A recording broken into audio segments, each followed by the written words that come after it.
भीख मांग रहा है डोनाल्ड ट्रंप, भीख। यकीन कीजिए, इंग्लिश समझ में आती हो और आप अगर इस खबर को, इन जंग को ट्रैक कर रहे हो तो आप समझेंगे। दिखाने से पहले आपको कुछ याद दिला दूं। ट्रंप ने कहा था कि स्ट्रेट ऑफ हॉर्मुज खुला हुआ है, दुनिया के जहाज आए और वहां से निकले, हम वहां अपनी फौज भेज रहे हैं। स्ट्रेट ऑफ हॉर्मुज बंद नहीं है, ठीक। ईरान ने कहा था आके देखो तो सही, हम कौन सा मना कर रहे हैं, ठीक। अब ये देखिए आपकी स्क्रीन पर डोनाल्ड ट्रंप का ट्वीट है। उसने अपने ट्रुथ सोशल मीडिया पर पोस्ट किया है। कहा है कई देश, खास तौर पर वो जो ईरान के द्वारा हॉर्मुज के इलाके को बंद करने की कोशिश से परेशान हैं, संयुक्त राज्य अमेरिका के साथ मिलकर युद्धपोत भेजेंगे ताकि इस रास्ते को खुला और सुरक्षित रखा जा सके। हमने ईरान की सैन्य क्षमता को पूरी तरह से खत्म कर दिया है। अब यहां समझिएगा, यह कह रहा है कि जो देश ईरान के स्ट्रेट ऑफ हॉर्मुज के बंद करने से परेशान हैं, वो तमाम देश युद्धपोत भेजेंगे। क्या समझा आपने? ट्रंप कह रहा है कि जो देश स्ट्रेट ऑफ हॉर्मुज के बंद होने से परेशान हैं, वो तमाम देश अपने युद्धपोत भेजेंगे, हम सब मिलकर उस स्ट्रेट ऑफ हॉर्मुज को खुलवाएंगे, ठीक। मतलब ये क्लियर हो गया कि ये अकेला काफी नहीं है, इसे दुनिया की मदद चाहिए। जो सुपर पावर कहता था, आज इसके चूतड़ों में दर्द हो गया है, अब इसके पास इतनी ताकत नहीं है कि दुनिया से मदद मांग रहा है। इसने कहा हमने ईरान की सैन्य क्षमता को पूरी तरह खत्म कर दिया है। भाई अब इसने एक आगे की बात कह दी, कह रहा है ईरान की कोई मिलिट्री पावर नहीं, हमने सब खत्म कर दी है। और अभी 15 मिनट पहले, 20 मिनट पहले ईरान ने यूएई में अमेरिका के बैंक की बिल्डिंग को उड़ाया, तो वह भक्तों के पिछवाड़े से मिसाइल लॉन्च करी थी क्या ईरान ने, ठीक। ये एकदम लाइन टू लाइन पोल खोल रहा हूं। कहा है कि हमने ईरान की सैन्य क्षमता को खत्म कर दिया है, लेकिन उनके लिए 1-2 ड्रोन भेजना, माइंस बिछाना या जल मार्ग के आसपास कम दूरी की मिसाइलें दागना आसान है, चाहे वो कितनी भी बुरी तरह हार चुके हों। यानी ये भी कह रहा है कि अगर वो हार गए हैं, मिलिट्री खत्म भी हो गई है, तब भी वो ड्रोन और मिसाइल्स दाग सकते हैं छोटी मोटी।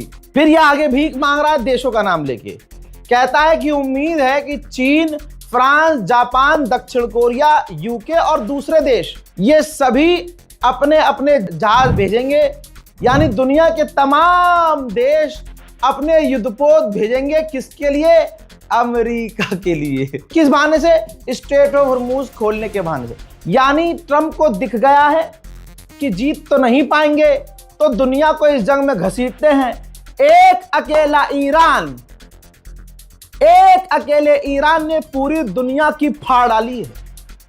ईरान ने पहले ही कहा था रेड लाइन क्रॉस करोगे तो छोड़ेंगे नहीं। भारतीय वॉर एक्सपर्ट भी, पूर्व कमांडर भी ये कह रहे हैं अब कि भाई ये जो मारा है ईरान के सुप्रीम लीडर को, ये अमेरिका ने गलती करी है और अमेरिका को बहुत मारेगा ईरान। और दोस्तों वो अब बोल रहे हैं, मैं डे 1 से कह रहा हूं कि खामनाई को जो कत्ल किया है इसने, ईरान छोड़ेगा ही नहीं, बजाएगा, आखिर तक बजाएगा। अब ये ट्वीट इस बात का सबूत है। जो कल तक कह रहा था हम जीत गए, अब कह रहा युद्धपोत भेजो। परसों कह रहा था हम जीत गए, हमने ईरान की नेवी खराब कर दी, खत्म कर दी नेवी। आज कह रहा है पूरी मिलिट्री तबाह कर दी। और उधर इजराइल पर मिसाइल दाग रहा है ईरान, उधर अमेरिकी ठिकानों को उड़ा रहा है ईरान, और अमेरिकी बैंक को भी यूएई में उड़ा रहा है ईरान। और ये गुलाबी सुअर कह रहा है कि नहीं हम तो जीत गए। ये कौन सी जीत है कि सारी दुनिया से तुझे भीख मांगनी पड़ रही है सुअर, कि भैया अपने अपने युद्धपोत भेजो। हजरात, वहीं डोनाल्ड ट्रंप की ये नाक पर बात है, नाक पर।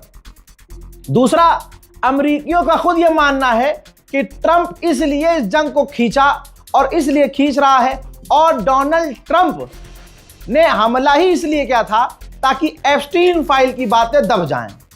ये अभी कल मैंने अपडेट दिया था आपको। अमेरिका की रिपोर्ट है, लिखित में रिपोर्ट है। अमेरिका के लोगों का मानना ये है। अब दोस्तों आप समझ सकते हैं हाल अमेरिका का कितना बुरा है।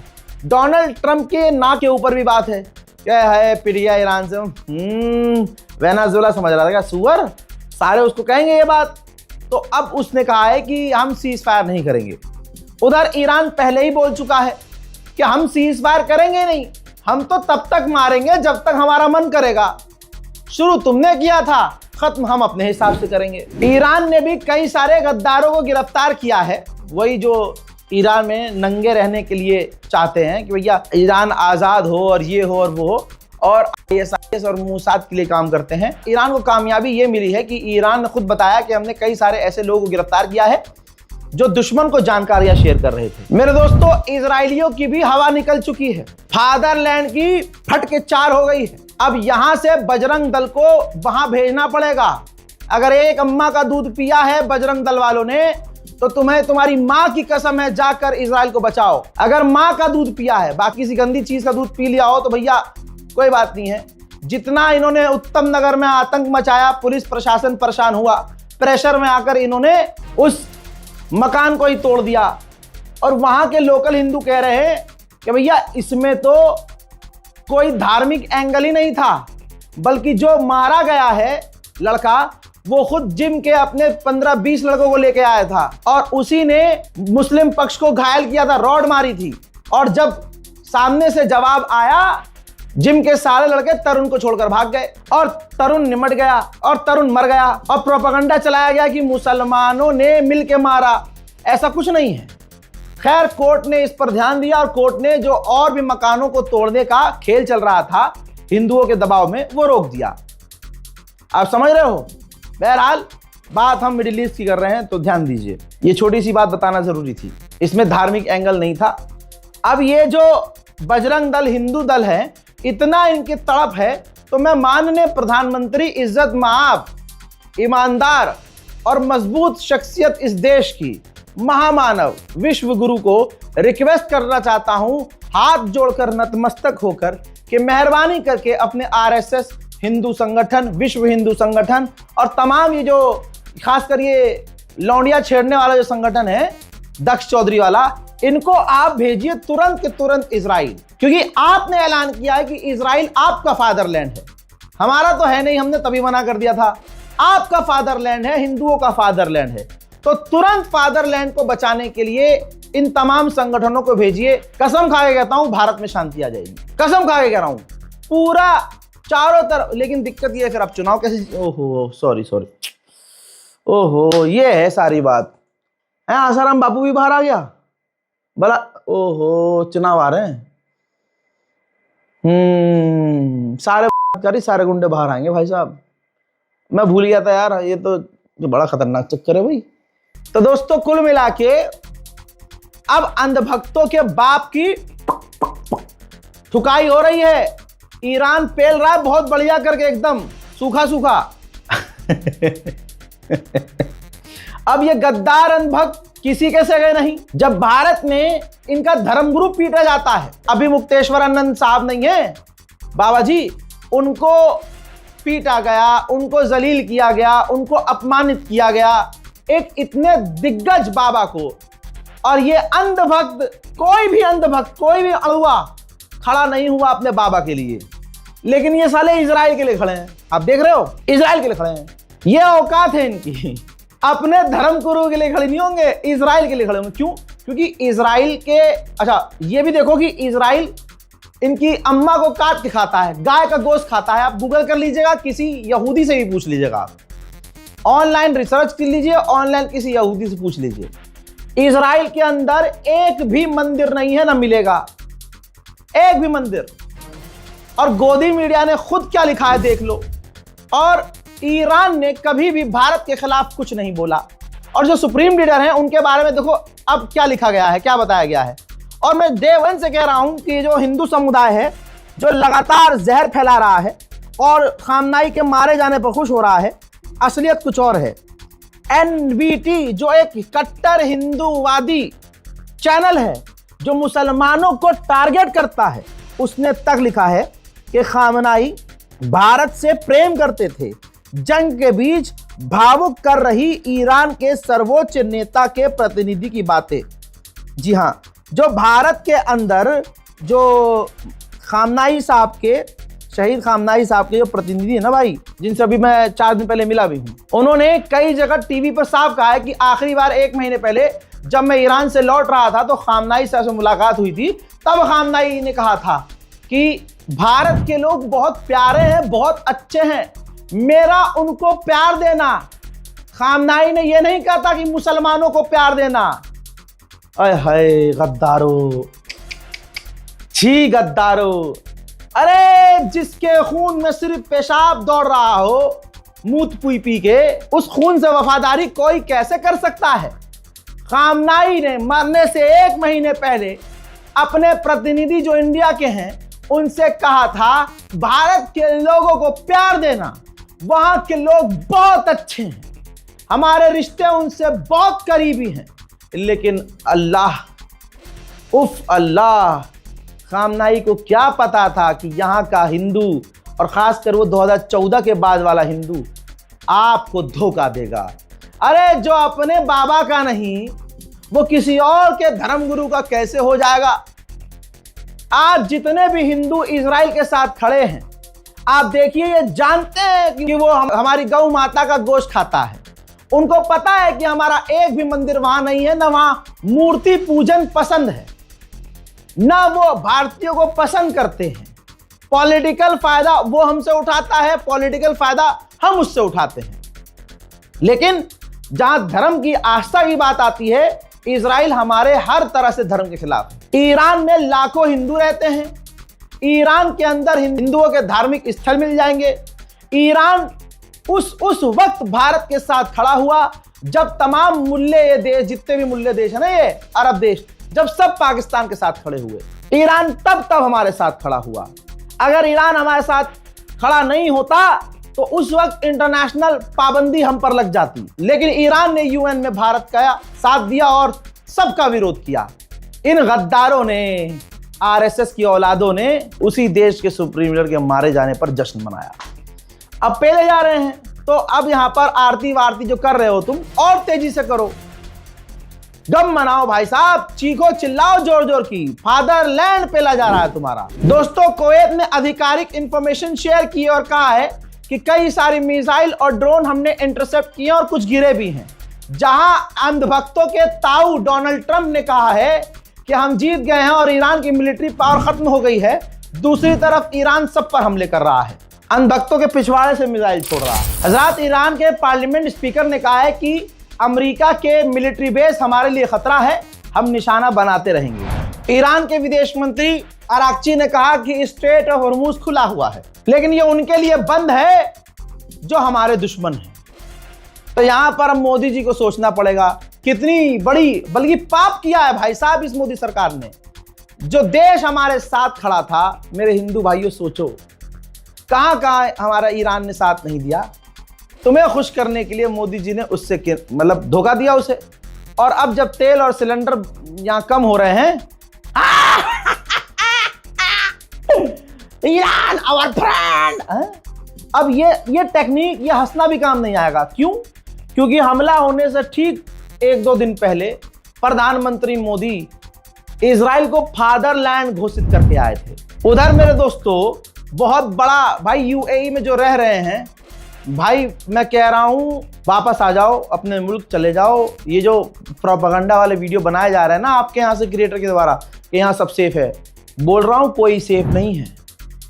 ये अराक्ची का बयान है, अब्बास अराक्ची। इन्होंने कहा कि हमारे कर्ग आइलैंड पर जो हमला हुआ, अमेरिका ने वो यूएई के बेस से हम पर हमला किया, यूएई की सरजमीन का इस्तेमाल किया, तो हम यूएई को जवाब देंगे। लो जी लो। आप सोचिए, चाइना से मदद मांग रहा है अमेरिका, ट्रंप चाइना से कह रहा है कि अपना युद्धपोत भेजो।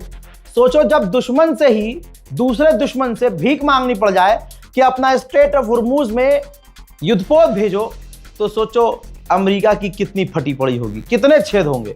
यही छेद वाली बात अब्बास अराक्ची ने कहा कि मिडिल ईस्ट के तमाम देश अपने अपने मुल्क से अमेरिकी सैनिकों को भगाएं, निकाले बाहर, क्योंकि ये जो तुम्हारा सेफ्टी अम्ब्रेला था उसमें कई सारे छेद हो चुके हैं। मैं फिर डे 1 मैंने बोला था कि अमेरिका के लोग नुकसान उठाएंगे, डोनाल्ड ट्रंप घुटने पर आएगा। अब अमेरिका ने इराक में रहने वाले अमेरिकियों को थक हार के कह दिया है, अपना पिछवाड़ा बचाओ, जल्द से जल्द इराक छोड़ो। तो इराक से भी अब अमेरिकी इंशाल्लाह भागेंगे। वहीं मेरे दोस्तों, इजराइल यानी मोदी जी के फादरलैंड के यहां बहुत तगड़े हमले हुए हैं। ईरान की मिसाइलें तेल अवीव और एरबिल इलाके में जाकर मिसाइलें गिरी हैं, तगड़े नुकसान हुए हैं। इजराइल इसको छुपा रहा है, उसका बाप दिखा रहा है।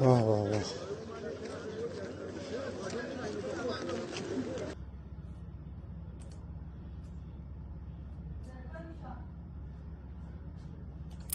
अब आप सोचो कि मोदी किसका है।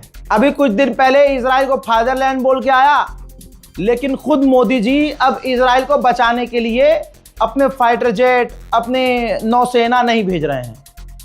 अपने जितने भी खुद के इनके पास डिफेंस सिस्टम है वो क्यों नहीं दे रहे हैं भाई। दोस्ती तो ये है ना कि इजराइल को अगर आप फादरलैंड बोल के आए हो तो उसको बचाने के लिए आप अपने डिफेंस सिस्टम दीजिए, आप अपने हथियार दीजिए, आप अपनी फौज भेजिए। और यहाँ इतने फालतू हैं आपके पास लोग जिनको आप रैली में काम पे लगाते हैं, आप भेजो सबको, वहाँ लड़ेंगे। यहाँ जो डोनाल्ड ट्रंप की पूजा कर रहे हैं, आरती उतार रहे हैं, आप भेजिए उनको वहाँ, किसी के तो सगे होकर दिखा दो। ईरान जबरदस्त तरीके से इनकी बजा रहा है, फैक्ट चेक भी कर रहा है। अमेरिकी डोनाल्ड ट्रंप का ट्वीट रीशेयर करते हुए ईरानियन ऑफिशियल ने कहा कि लगातार ये झूठ बोल रहे हैं। पहला इन्होंने झूठ बोला कि हमने ईरान की नेवी तबाह कर दी है। दूसरा इन्होंने झूठ बोला कि ऑयल टैंकर को हम एस्कॉर्ट कर रहे हैं, और बाद में इन्होंने कह दिया कि ऑयल टैंकर को हम एस्कॉर्ट नहीं कर सकते। तीसरा उन्होंने कहा कि हम लड़ रहे हैं और स्ट्रेट हॉर्मूज को कंट्रोल कर रहे हैं। लेकिन इन्होंने आज पूरी दुनिया से भीख मांगी है, मदद की, चाइना से मदद मांगी है, सबसे मदद मांग रहे हैं कि अपने अपने युद्धपोत भेजे। तो दुनिया सोच ले कि डोनाल्ड ट्रंप किस लेवल पर अपने लोगों से झूठ बोल रहा है। मेरे दोस्तों, इस रिपोर्ट को ज़्यादा से ज़्यादा शेयर कीजिएगा, इंस्टाग्राम वाली रीलों से दूर रहिएगा, क्योंकि ये बेवकूफ़ बना रहे हैं और अपने फॉलोअर्स बढ़ाने के लिए झूठ दिखा रहे हैं। इस रिपोर्ट को शेयर कीजिए। जो मेरी वीडियोस से रील बनाकर काट रहे हैं, रील काट काट के निकाल रहे हैं 30 सेकंड का, 1 मिनट का, उन तमाम लोगों से मेरी अपील ये है, जो भी ऐसा कर रहे हैं, कि भाई डेट ज़रूर लिखें, कोशिश करें डेट भी लिखें और टाइम भी लिख दें, और बात पूरी लें। जाहिल होने का एग्जाम्पल मत दो। अगर तुम्हें मेरे वीडियो से पैसा कमाना है, मेरे वीडियो से व्यूज कमाना है, तो कोई मना नहीं है, मेरी तरफ से कोई मना नहीं है, लेकिन कौम को धोखे में नहीं रखना। बात एक मेरी जो पूरी हो ना, पूरी बात, तो एक बात जहां से शुरू कर रहा हूं वो बात जहां खत्म हो रही है वो बात पूरी लो। वो आधी अधूरी बात ले रहे हैं, जनता कुछ और सोच रही है। आप समझ रहे हो। इस रिपोर्ट को शेयर कीजिए, दुआओं में याद रखिए। जय हिंद।